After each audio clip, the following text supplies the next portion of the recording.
Olá, pessoal! Sejam muito bem-vindos ao podcast Antiga e Conexões. Somos um grupo de estudos e pesquisas dedicado à antiguidade greco-romana e às suas recepções. O grupo nasceu na Universidade Federal do Paraná, sob coordenação da professora doutora Renata Sena Garrafoni, e reúne estudantes de graduação e pós-graduação em História. Nosso trabalho, no entanto, vai além da universidade. Buscamos uma abordagem interdisciplinar e queremos dialogar também com o público em geral. Para isso, divulgamos nossas pesquisas em nosso blog, nas redes sociais e agora também neste podcast. No último semestre, investigamos o mito de Orfeu e suas recepções na música e no cinema, e foi justamente essa experiência que nos inspirou a criar mais um espaço de divulgação científica. Então, fique com a gente para conhecer nossos membros, nossas pesquisas e descobrir novas conexões entre o mundo antigo e o presente.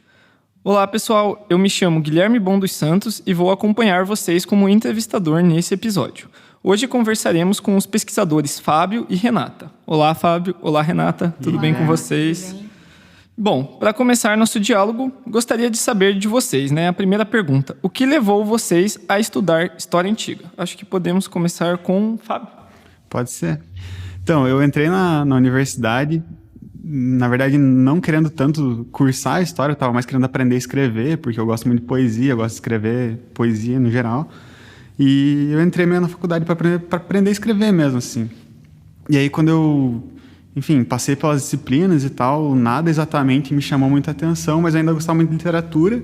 E a Renata, a professora, ela apresentou umas traduções da literatura beat por parte das mulheres.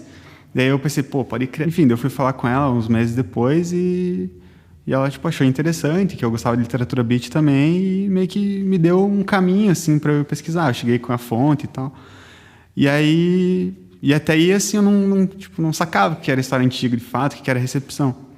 O que foi acontecer nesse último ano, assim, que eu realmente me pirei. Comecei a comprar um monte de livros, assim, comprei o livro de Catulo, de Safo, e aí, comecei a entrar nesse mundo, muito por causa da Renata também e por causa do Pécora, tá ligado? Que, enfim, eles fazem as performances e tal, e também, essa é parte do nosso interesse por performance também, já adiantando, assim. E você, Renata? Bom, eu entrei na graduação há muito tempo atrás, em 2019, e eu gostei muito das aulas da professora Renata, então foi um caminho ali para eu me interessar por história antiga, só que não era exatamente ainda o que eu queria.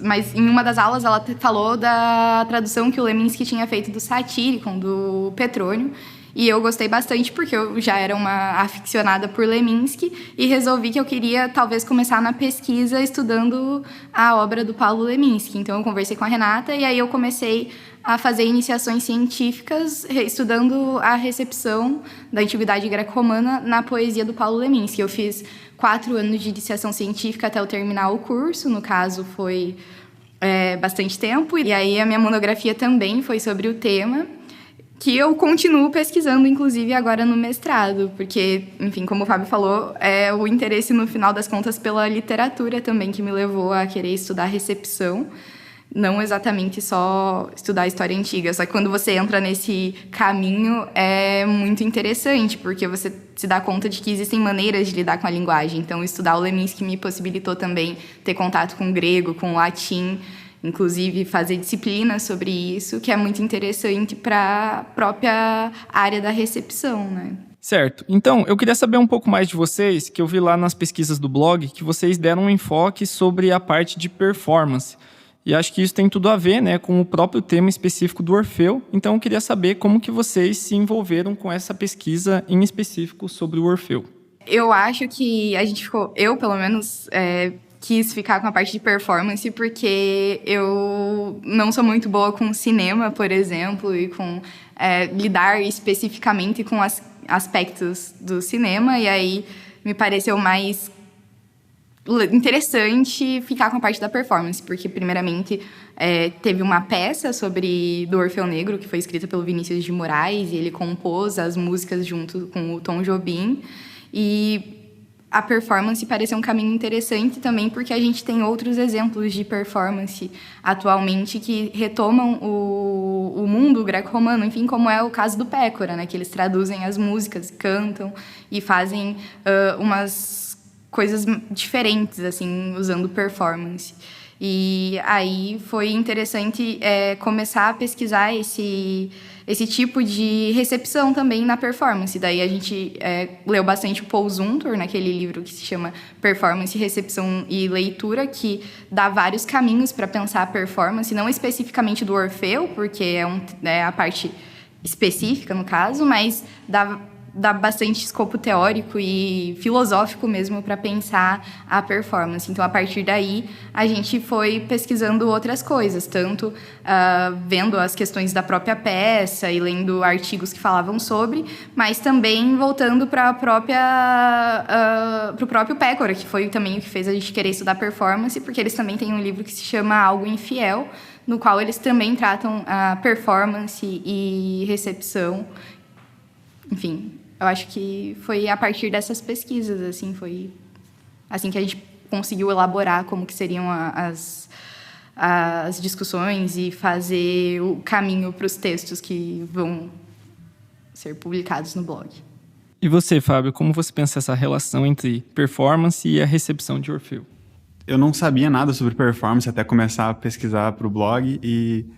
Enfim, só que eu já tinha bastante interesse nisso, justamente por causa dos shows que a gente foi, da recepção ao vivo mesmo. Só que eu não sabia nada, assim. Então, quando eu comecei a ler o Paul Zumthor e, tipo, enfim, refazendo o texto depois, eu achei muito difícil, assim, porque são muitas coisas que, sei lá, não estava acostumado. Tipo, voz, corpo, como essas coisas entram em diálogo com a recepção e como isso acontece na performance e como que o público participa disso e como é que os próprios intérpretes então, fazem parte disso, como é que essa passagem do Orfeu, que ele já tem esse caráter meio performativo também para a própria cultura brasileira.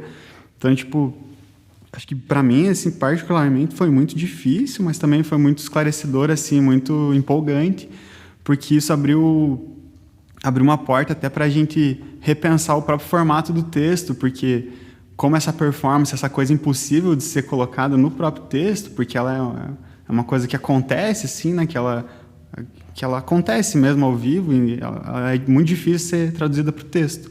Embora a gente tente separar essas coisas em gestos, mímica do intérprete, ou música, ou não sei, as frases, sei lá, ritmo, rima, qualquer coisa, assim, a gente perde esse todo que é a performance, que é a forma. Então, enfim, é uma coisa muito delicada. Isso abriu o caminho para repensar o texto, o próprio formato do texto, de uma maneira que não fosse num sentido acadêmico, assim, que expressasse só esse lado das partes da performance, e tentar conceber ela mais ou menos colocando o próprio leitor dentro de uma espécie de texto performático, assim. Então, para mim, foi bem empolgante nesse sentido, assim. Só que também, tipo, muito difícil, tá ligado? Porque eu não tinha nem um pouco de contato com isso no começo. Mas acho que é isso que faz ser valioso também. Perfeito. E sobre os textos, então, sobre a pesquisa, né, que vocês estão encaminhando em conjunto ali para o nosso blog, eu queria que vocês falassem também, explicar um pouco melhor o tema do texto, né, como vocês estão falando sobre performance, e aí quais foram os passos dessa pesquisa, como vocês desenvolveram, e a relação com o grupo e vocês como pesquisadores e tudo mais. Então, como eu tinha comentado antes, o primeiro texto eu tentei fazer alguma espécie de texto performativo, assim, que ele fosse mais poético, que pegasse alguns... Enfim, que a própria leitura ela fosse fazer parte de algum tipo de performance, assim, sabe? Que até o Paul Zumthor também coloca que a própria leitura é uma forma de performance, embora a gente faça isso quieto e tal. Então, tipo, são aspectos diferentes. Mas... Enfim, esse primeiro texto foi meio que uma introdução zona, assim, à performance em si. Aí, o segundo texto que a gente está escrevendo agora, que, enfim, está sendo outra coisa bem difícil, que a gente quer manter mais ou menos essa vibe, assim, de texto performático, mas, assim, a gente está querendo falar mais coisa, né? Tipo, propriamente sobre pesquisa e tal, fazer a pesquisa em si, né?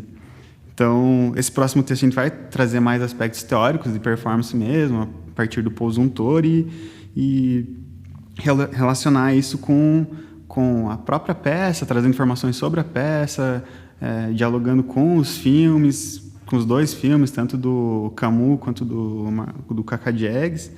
Então, são mais aspectos da própria peça, pensando música, composição do Tom Jobim, assim, então, no cenário, enfim, a gente vai tentar expressar mais essas coisas nesse sentido e a gente já está fazendo.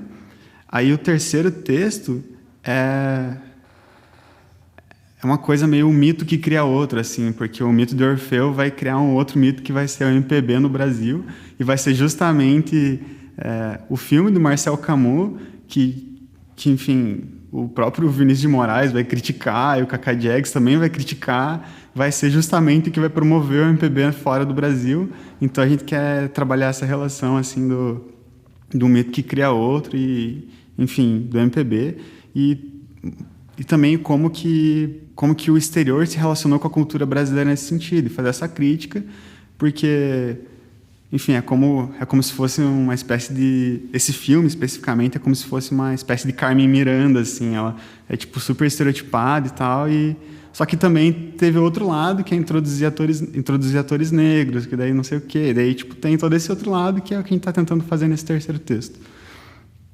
E aí, você quer falar do último texto?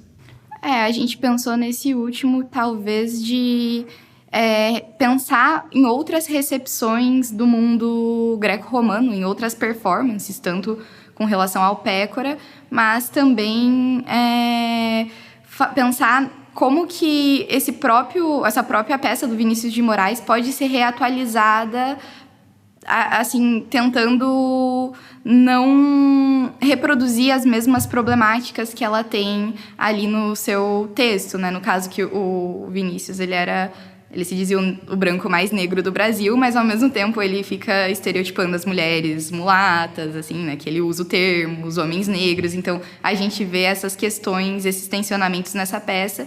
Então, o último texto seria uma forma de pensar outras performances da antiguidade que são também feitas hoje em dia, mas que tratam do tema de uma maneira que traz novas possibilidades para pensar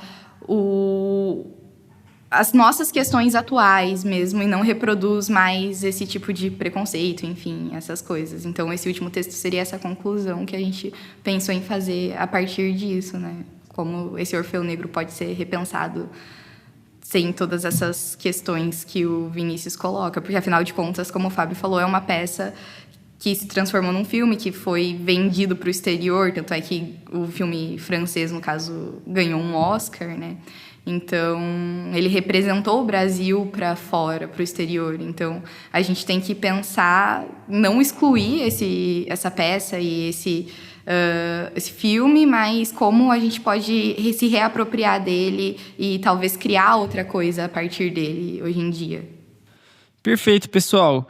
Já que vocês estavam falando, então, sobre essa questão, né, da gente pensar essas recepções e tudo mais no Brasil, e esses impactos da performance, levando em conta que a peça é adaptada de um mito grego, né?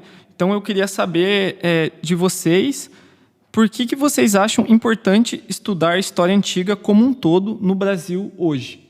Bom, eu acho que é importante a gente estudar a história antiga no Brasil hoje exatamente por questão de que a antiguidade ela não está fixa só no que foi, ela é reinterpretada e revista o tempo inteiro. Então, na literatura, a gente sempre vê menção à antiguidade greco-romana, então ela foi utilizada por tentativas de governos autoritários, como é o caso do fascismo, e aí hoje em dia a gente vê os discursos fascistas voltando, não necessariamente utilizando a antiguidade, mas também utilizando na internet. É muito comum ver quando as pessoas não fazem essa crítica para o passado antigo, é muito fácil ele cair na mão dessas pessoas que querem reificar um passado branco, europeu e extremamente fascista mesmo, assim. Então, é importante a gente perceber que a história antiga continua presente, sendo utilizada de outras maneiras, pela contracultura, por pessoas que estão tentando pegar isso para transformar em algo capaz de apresentar outras potências e outras formas de ver o mundo, de ressignificar ele e, enfim, aprender a ler esse passado por uma chave diferente. E para você, Fábio, qual a importância? Primeiro que eu concordo completamente com a Rê, e segundo que eu acho que a coisa mais massa de se fazer quando você é jovem é justamente compreender outras possibilidades de mundo que não aquelas que nos é dada, assim, quando a gente, enfim, nasce e passa pelo sistema educacional certinho e é quase que proposto para a gente que a gente tem um estilo de vida específico, que é sempre o da grana, o do trabalho, pelo trabalho, assim. E eu acho que estudar a história antiga é justamente tu bater de frente com o exemplo de alteridade que te traz possibilidades para a tua própria vida, tá ligado? Não um exemplo no sentido de seguir exatamente aquilo que foi posto, mas justamente de tu perceber outros modos de vida e ressignificar a tua própria vida a partir dessa percepção, assim, de não só ir na linha desse cristianismo, assim, que é hegemônico na sociedade, e justamente tu perceber que existem outras possibilidades mesmo, assim. Eu acho que é basicamente por isso que a gente precisa estudar a história antiga, que é, eu acho que um dos exemplos que a gente, felizmente, tem acesso, assim, tem bastante coisa publicada e tem bastante gente fazendo coisa nova e ressignificando essas coisas todas, então acho que é mais ou menos isso. Assim. E também porque é bem divertido. Olha só, eu sou suspeito para falar, eu adoro falar sobre mitos, adoro mais ainda falar sobre recepção dos mitos, eu acho que é um tema muito importante. Eu queria agradecer a nossa conversa, Fábio e Renata, acho que foi muito enriquecedora, e agradecer o convite para ser o entrevistador deste episódio também. E se você gostou da nossa conversa, acompanhe o Antiga e Conexões também nas redes sociais. Estamos no Instagram, @AntigaEconexões, e também no YouTube. No nosso blog, você encontra os links, materiais e referências mencionados neste episódio. Fiquem ligados nas novidades e até o próximo.